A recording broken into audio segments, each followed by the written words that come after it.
कुछ बच्चों की याददाश्त काफी कमजोर होती है। कई बार वो बचपन से ही सामान को रखकर भूल जाते हैं या फिर उन्हें अक्षर को याद करने या फिर किसी भी चीज को याद करने में बहुत दिक्कत होती है। कई बार शुरुआत में माता पिता इस समस्या पे बिल्कुल ध्यान नहीं देते या फिर उसे छोटी सी समस्या समझकर इग्नोर कर देते हैं, लेकिन जब समस्या बढ़ने लगती है तब माता पिता के लिए बहुत बड़ी टेंशन बन जाती है। और शुरुआत में ही हम कुछ उपायों को अपनाकर इस समस्या को गंभीर होने से रोक सकते हैं। और अगर आप भी बच्चों की कमजोर याददाश्त या फिर कमजोर स्मरण शक्ति से परेशान हैं, तो आप उनकी डेली रूटीन में यानी दिनचर्या में कुछ चीजों को ऐड करके उन्हें इस समस्या में जाने से रोक सकते हैं या फिर इस समस्या को गंभीर होने से रोक सकते हैं। तो नमस्कार, मैं हूं दीपा। वेलकम बैक टू जिन्नी women and baby health care. आज मैं आपको इस समस्या से बचने के लिए बहुत सारे ऐसे घरेलू टिप्स लाई हूं जिनको अपनाकर आप अपने बच्चे की जो कमजोर स्मरण शक्ति है, मतलब कमजोर याददाश्त को तेज बना सकते हैं, बहुत तेज बना सकते हैं।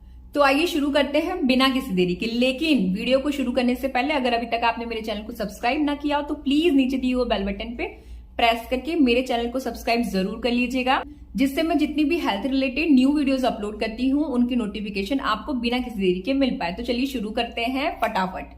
आज मैं आपको इस वीडियो के माध्यम से कुछ ऐसी बातें बताऊंगी, कुछ ऐसे ट्रिक्स बताऊंगी जिनको अपनाकर आप अपने बच्चे की जो याददाश्त है उसको तेज कर सकते हैं।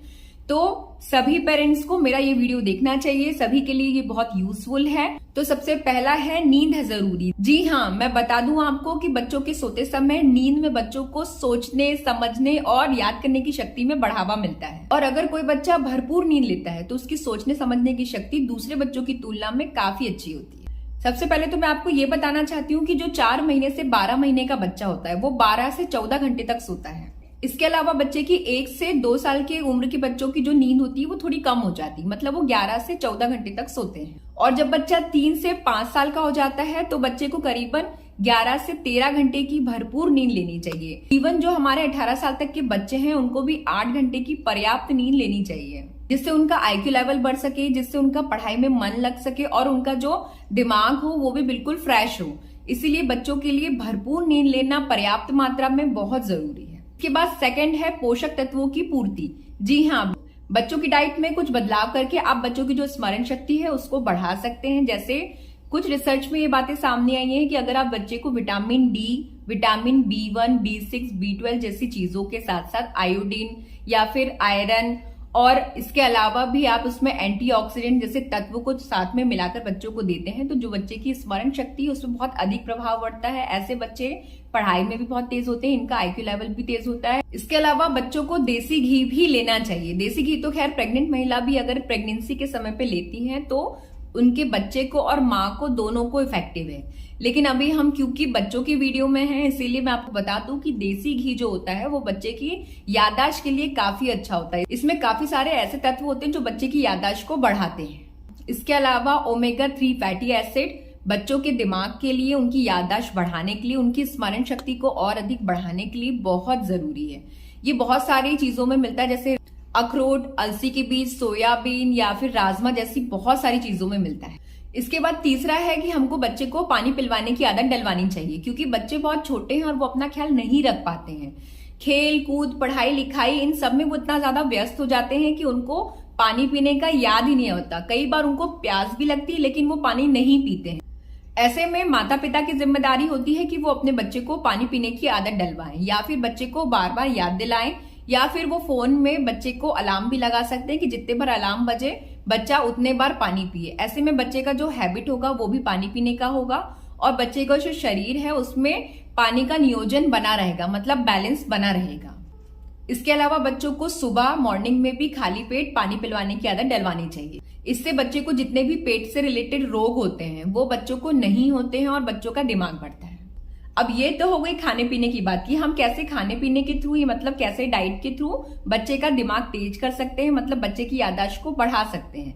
लेकिन अब मैं आपको कुछ ऐसी बातें बताऊंगी, कुछ ऐसे ट्रिक्स बताऊंगी जिनको अपनाकर आपके बच्चे का जो दिमाग की जो एक्सरसाइज है वो बहुत अच्छे से होगी और आपके बच्चे का दिमाग तेज होगा।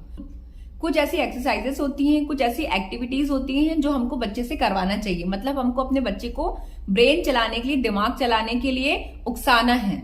तो हमको बच्चे को ऐसे गेम खिलवाने हैं, ऐसे टास्क देने हैं सॉल्व करने के लिए कि बच्चे के दिमाग की एक्सरसाइज हो, बच्चा सोचने पे मजबूर हो कि उसको अब आगे क्या करना है। जैसे इसका बहुत अच्छा एग्जाम्पल है पजल्स, बच्चों को पजल सॉल्व करने के लिए देना चाहिए। इसके अलावा हम बच्चों को चेस जैसे गेम खिलवा सकते हैं। इसमें भी बच्चों को दिमाग को बहुत ज्यादा प्रेशर लगाना पड़ता है, सोचने पे मजबूर होना पड़ता है कि आगे हमको क्या करना है। तो इस तरह के गेम खिलवा के हम बच्चों की जो स्मरण शक्ति है और दिमाग को तेज करवाने में मदद मिल सकती है। इसके अलावा सेकंड पॉइंट है कि जब भी आप अपने बच्चे को कहीं बाहर घुमाने लेके जाएं तो आप अपने बच्चे को वहां के बारे में पूरी डिटेल दें, पूरी जानकारी दें, पूरा नॉलेज दें। और अगर बच्चे के मन में कोई क्वेश्चन आता है तो आप उसको भी सॉल्व करें, मतलब उसका आंसर बहुत अच्छे से, बहुत पोलाइटली दें, बहुत समझदारी से दें। कई बार हो सकता है कि आपको भी उस चीज का आंसर ना पता हो, तो आपको उसके लिए भड़कना नहीं है या बच्चे को डांटना नहीं है। बच्चे की हर क्वेश्चन को आपको बहुत अच्छे से, बहुत स्मूथली और बहुत पोलाइटली उसका आंसर करना है, ताकि आपके बच्चे के मन में उस चीज को जानने के लिए और उत्सुकता आए और उसको उस बारे में काफी सारा नॉलेज हो जाए। और जहां आपने अपने बच्चे को उस चीज के बारे में थोड़ी बात बताई, आपके बच्चे आपसे डबल उसके बारे में जानकारी इकट्ठा कर लेंगे। आजकल का जमाना हाईटेक का जमाना है, एआई का जमाना है। इस समय आपके बच्चे भी आपसे काफी ज्यादा इंटेलिजेंट है, काफी ज्यादा होशियार है, उनका मेमोरी जो पावर है वो आपसे काफी अच्छा है। हो सकता है कि वो उस चीज के बारे में आपसे डबल जानकारी इकट्ठा कर लें। इसलिए अपने बच्चों को हमेशा किसी भी चीज के बारे में सही इंफॉर्मेशन दें और सटीक इंफॉर्मेशन दें। इसके अलावा तीसरी ट्रिक है कि आपको अपने बच्चे को किसी भी शब्द से वाक्य बनवाने के लिए कहिए, जिससे उसका दिमाग और काम करने के लिए मजबूर हो। माता पिता बच्चों को कुछ शब्द दे सकते हैं और ये कह सकते हैं कि आप इससे कोई वाक्य बनाइए।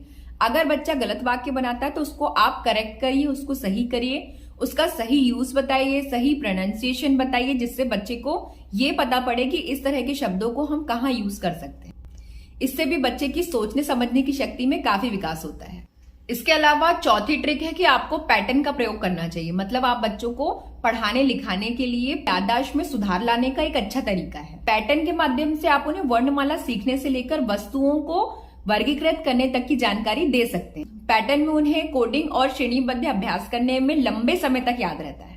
इसके अलावा आपको बहुत इंपॉर्टेंट बात बताने जा रही हूँ। बच्चे को पढ़ाते समय या फिर कोई भी घटनाक्रम को बताते समय हमेशा डार्क कलर के पेन का यूज करना चाहिए या फिर डार्क कलर के स्केचेस का यूज करना चाहिए। कोई भी घटनाक्रम को हाईलाइट करते समय या फिर उसके बारे में बताते समय अगर आप डार्क कलर का यूज करेंगे तो वो बच्चे के दिमाग में काफी लंबे समय तक रह जाएगा। इसके अलावा आपको बच्चों की लर्निंग क्षमता को बढ़ाने के लिए पढ़ाई को मजेदार बनाना बहुत जरूरी है। कई बार बच्चे बुक की नॉर्मल स्टोरी से बोर हो जाते हैं और बच्चों का मन पढ़ाई में बिल्कुल नहीं लगता है, तो हमको उनके इस पैटर्न को चेंज करना है। इसके लिए आप बच्चों को लाइब्रेरी ले जा सकते हैं। वहां आपको बहुत सारी टाइप की बुक्स मिलेंगी उसी सब्जेक्ट से रिलेटेड, तो वहां आप बच्चों को बहुत सारी बुक्स के माध्यम से पढ़ने के लिए और प्रोत्साहित कर सकती हैं।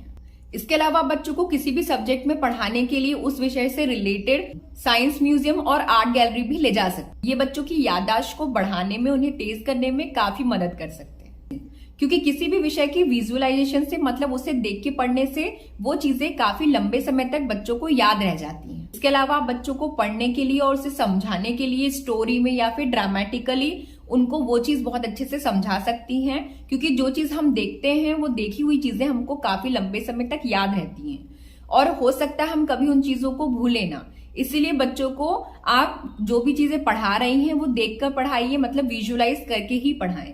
कोशिश करिए कि बच्चों को फोन और टीवी में टाइम पास करने की जगह आप बच्चों को बाहर खेलने के लिए प्रोत्साहित कर सकती हैं या फिर बाहर घूमने के लिए कह सकती हैं, या फिर आप अपने बच्चों को पढ़ाई के साथ साथ, मतलब स्टडी के साथ साथ आप एक्स्ट्रा करिकुलर एक्टिविटी के लिए भी एनकरेज कर सकती हैं। एक्स्ट्रा करिकुलर एक्टिविटी में आप बच्चों को कथक सिखा सकती हैं, नृत्य सिखा सकती हैं, म्यूजिक अगर उनको शौक है तो आप उन्हें म्यूजिक, सॉन्ग, गाना, ये सब चीजें सिखा सकती हैं। इसके अलावा आप अपने बच्चों को लॉन टेनिस, क्रिकेट, जो भी आपके बच्चे का इंटरेस्ट है, मतलब आउटडोर गेम या फिर इंडोर गेम में भी आप बच्चे को पार्टिसिपेट लेने के लिए प्रोत्साहित कर सकती हैं। बच्चों को आपको फिजिकल एक्टिविटी या फिर मेंटल एक्टिविटी करवाने में बहुत ध्यान देने की जरूरत होती है। बच्चों को फोन में या फिर टीवी में टाइम पास की जगह आप बच्चों को इन चीजों में प्रोत्साहित कर सकती हैं। इसके अलावा आप बच्चों को पढ़ाई के बीच में छोटे छोटे ब्रेक्स जरूर देते रहें, क्योंकि लंबे समय तक ध्यान केंद्रित करने के लिए छोटे छोटे विराम लेना बहुत जरूरी है। बच्चे भी जो होते हैं वो लंबे समय तक कॉन्सेंट्रेट नहीं कर पाते, क्योंकि दिमाग को भी जानकारी स्टोरेज करने के लिए थोड़ा समय चाहिए होता है।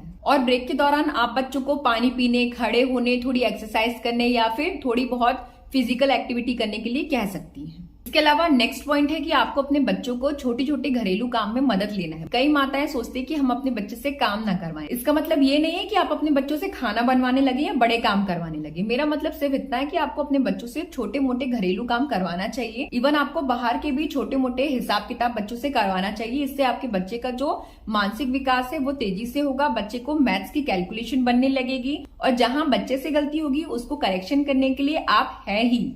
इसीलिए बच्चों से थोड़े बहुत आपको घरेलू काम करवाना है जिससे उनकी फिजिकल एक्टिविटी हो, वो आपके घर के काम में भी स्मार्ट बने और बाहर के कामों में भी स्मार्ट बने। इसके अलावा नेक्स्ट पॉइंट है कि जब भी आपके बच्चे पढ़ाई करने बैठते हैं आप उनको अच्छा सा वातावरण दीजिए, शांति दीजिए, मतलब कूल वातावरण दीजिए। जहां पर भी वो पढ़ने बैठते हैं या फिर जो उनका स्टडी रूम है वहां लाइट का फोकस अच्छा होना चाहिए और वहां पर जो दीवारों में पेंट है वो भी व्हाइट या क्रीम कलर की होना चाहिए। मतलब जो दीवारों का जो शेड है वो डार्क नहीं होना चाहिए। इससे बच्चे का जो मूड होता है वो भी स्विंग नहीं होगा। जब भी वो लाइट कलर देखेगा, लाइट एनवायरनमेंट में रहेगा तो वो परेशान नहीं होगा, उसका मन पढ़ाई में लगेगा। और बच्चों को पढ़ाते समय हमेशा बोलिए कि वो तेज तेज पढ़े, क्योंकि जो चीज हम देखते हैं या फिर जो चीज हम सुनते हैं वो चीजें हमको लंबे समय तक याद रहती है। इसीलिए बच्चा जब भी पढ़ने बैठता है तो बच्चे को बोलिए कि जो भी वो याद कर रहा है उसको आप बोल बोल के याद करवाइए। और हमेशा बच्चों को ये भी बोलिए कि वो खुद भी हमेशा पढ़ते समय तेज तेज आवाज में पढ़े, जिससे बच्चे को उसकी खुद की आवाज सुनाई देगी और वो लंबे समय तक बच्चे को याद रहेंगी। तो आज के लिए बस इतना ही। मैं आपके और आपके बच्चे के लिए रोज नई नई हेल्थ रिलेटेड वीडियोस ऐसे ही लेकर आती रहती हूँ। आपका प्यार मुझे ऐसे ही देते रहिएगा। और अगर अभी तक आपने मेरे चैनल को सब्सक्राइब ना किया हो तो प्लीज नीचे दिए हुए बेल बटन पे प्रेस करके मेरे चैनल को सब्सक्राइब जरूर कर लीजिएगा। मेरे वीडियोस को लाइक और शेयर जरूर करिए। स्वस्थ रहिए, मस्त रहिए। जय हिंद, जय भारत।